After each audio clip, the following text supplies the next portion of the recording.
Hello everyone, this is vickieverlie. Thank you so much for joining me for your monthly Tarotscopes. These monthly mini readings offer a glimpse into what it's really like to have a personal consultation with me. A private reading is much more personal and in-depth. I psychically tune into your energy and get visions and impressions that are specific only to you. If you would like to order a personal reading from me, or check out some of the other products and services that I offer, you can do so by checking out the link below. And now, without further ado, on to the reading. Scorpio. Hello Scorpio. Welcome to your mini tarot reading for the month of March of 2014. Okay, I've got a couple cards that want to come out already. We're going to throw some cards, and we're also going to, at the end, do a little bit of astrology. Ooh, look at this. Ooh, this is some good stuff here. I'm liking this. I'm liking it a lot. Okay, so lots of good things are happening here. I'm going to start doing this too. I did it in some of the earlier readings. When I read like this, certain things sort of pop out to me and they kind of fly up. And this is how this is definitely connected. And I'm going to just start separating the cards like this as I talk about them to kind of give you a feel of what I'm seeing here. So these two are connected, and this is something positive here. Excuse me. Okay, so something happened here with somebody that you were definitely hurt over, and you're still remorseful about it. And maybe keep it to yourself, because sometimes the Nine of Swords is a card you're not really telling anybody. You're like putting on a happy face, but really at night you're crying yourself to sleep every night. It's also being up at night worrying about things. There's a lot of hurt surrounding this. A Knight of Rods probably is a real person, usually, and that would be a young man who is fire, Leo, Aries, or Sagittarius. Or this could be something that happened or flared up in fire. I feel it's past. I mean, it could be Aries future, but I'm really feeling more past, you know. That's what I'm kind of picking up. All right, so the other thing that came real strong, and this may not apply to you personally, but it may apply to enough people because I'm getting it from Spirit. Like, this might be your son, if you're old enough to have, you know, children, grown children, and maybe you're up nights worrying about him because he's on a wrong path. You know, that came through pretty strong. So if you know, it's hard to do a reading for general for everybody, but maybe there's enough people out there that would be relevant too. So I'm going to go ahead and say it because it did come through. But at any rate, this is causing you a lot of stress and anxiety. But I want to say that you're moving away from that, and you're moving to a new paradigm. And this man has something to do with it. Now, this could definitely all be love stuff, too. This could be if you're... and, you know, we're going to release gender as far as doing these readings, because, you know, I don't know your sexual preferences when I'm reading for everybody. So we could just say that this person was... If these are two separate relationships... It's definitely two separate relationships, but I don't know that they're both romantic, or that either are romantic. Let's put it that way. If I were tuning into you personally, I would probably be able to pick that up much better. But there's a stark difference. There's a big contrast here. And what's more contrast than fire and water? You know, fire and water must have made you their daughter. That song just popped into my head. Bad Company. But anyways, you know, what's different than fire and water? Not much. You can't get much different than that. So this person was young and impetuous, selfish. Fire in reverse is like Aries. It's all about me. I'm childish. I'm a baby. I'll throw a fit if I don't get my way. And the king is the more mature person. The king is settled. He's in touch with his emotions. He's not blaming on the outward. It's all you do for me. What are you going to do for me? He's settled and calm within himself. So there's a shift happening. You're moving away from this into this. If this is a romance, and it may not be, I feel like he's connected to this. Okay, so King of Cups, you know, this could be, this is some kind of project that you're working on. Something you're doing, and through that, you're going to meet this person.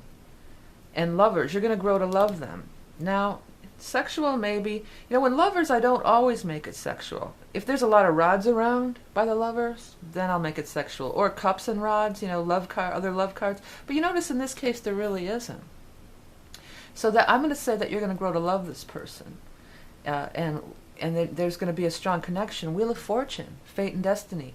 But you're working on something else. Sometimes this is school, or you're working on a project, or you're going back to school, or you could just take it literally like the hammer and nails. Maybe you're getting a house built, or you're remodeling your house, or you're getting something fixed or repaired, you know, with hammers and tools and things like that. And this somehow this person brings it into comes into your spectrum through this, through whatever this is. But see, like say you got to get something fixed in your house. It's all fate. When Wheel of Fortune shows up, it's all fate.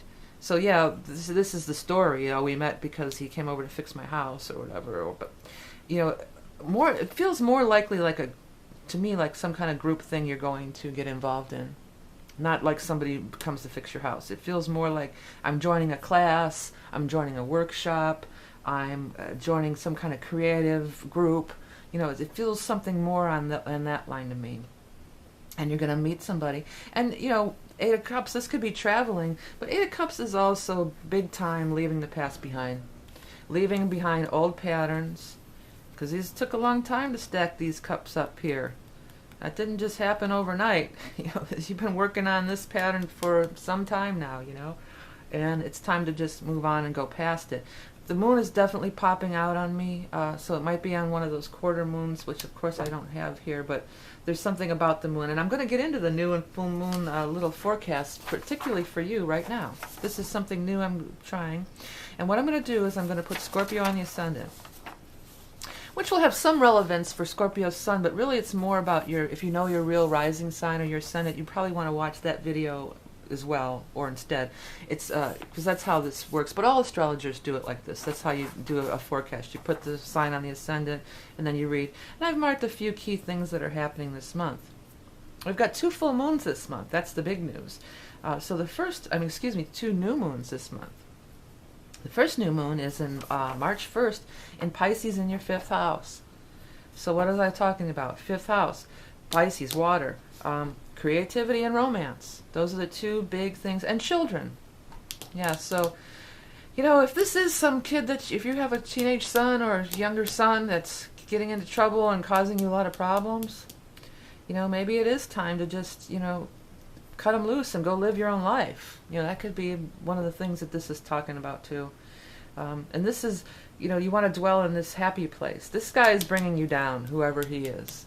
Maybe it is your first marriage. You know, you married him young, and you're still, you know, tormenting yourself over what already is gone. It's a new day, so it's definitely a new day. And in the 5th house, creativity. And I kept feeling like this had some kind of creative vibe to it too.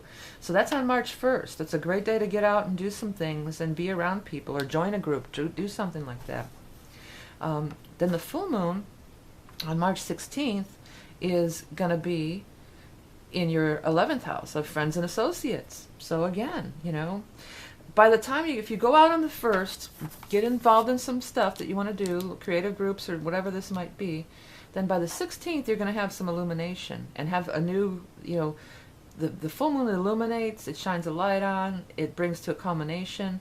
So you're already starting to make new friends and being involved in new groups by then. I mean, within a couple of weeks you're already, I mean, it's going to be, this might be like years and years of this hurt. It could be eliminated in just like a couple of weeks. You could just see a huge marked difference. Okay, then the second new moon is going to be March 30th, and that's going to be in your 6th house of work and health.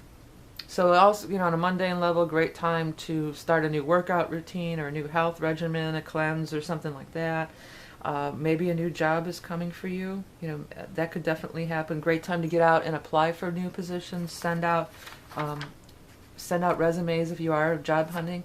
So that would be March 30th. All right, Scorpio, so that's just like a little mini reading, a little taste of what it's really like to have a reading with me. I am psychic. I do really tune into you, and we have a personal consultation. Also, I want to mention that I've added a new thing on the site, a 20-minute reading, which is more affordable for you, and I like it as well because it gives me a little time in between readings to, you know, let my dog out and get some tea and get myself together. So you might want to check that out. Thank you so much for watching and liking and commenting and sharing on my videos. I appreciate all your donations. I mean, no donation is too small, so you don't have to apologize if you can only give a few dollars. I'll gladly have it, and it all adds up. Remember that you are love and beauty incarnate, and I'll talk to you next month. What is Orgonite? Originally discovered in the 1930s by Wilhelm Reich, orgone energy, or etheric energy, is present in living things including the human body. Reich proposed that illness occurs when our etheric body is out of balance, and that positive orgone energy could realign the etheric field, thus facilitating healing and balance of one's life force, chi or prana. It has since been scientifically proven that energy called piezoelectricity, meaning electricity resulting from pressure, is created by the compression of certain materials such as quartz crystals, wood, salt, sugar, ceramics, and bones.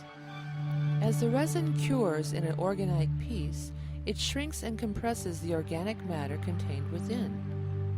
The energy emitted creates a positive energy generator. You really can feel the energy coming forth from these pieces. Orgonite clears the air and neutralizes negative emotions as well as electronic clutter from our high-tech devices. Each orgonite piece is lovingly hand-created using intuitive pairing of materials to enhance and raise vibration and aid in ascension and a spiritual awakening. I use materials from nature, including the bark from a sacred willow for grounding, and gold flakes to emulate the golden light basking down from the higher dimensions. Visit my Etsy shop for a wide selection of handmade orgone pieces, especially designed for spiritual growth, including heart opening, chakra alignment and activation, and more. Visit www.orgoneenergyflow.etsy.com to see more beautiful orgone pieces. And remember, you are love and beauty incarnate.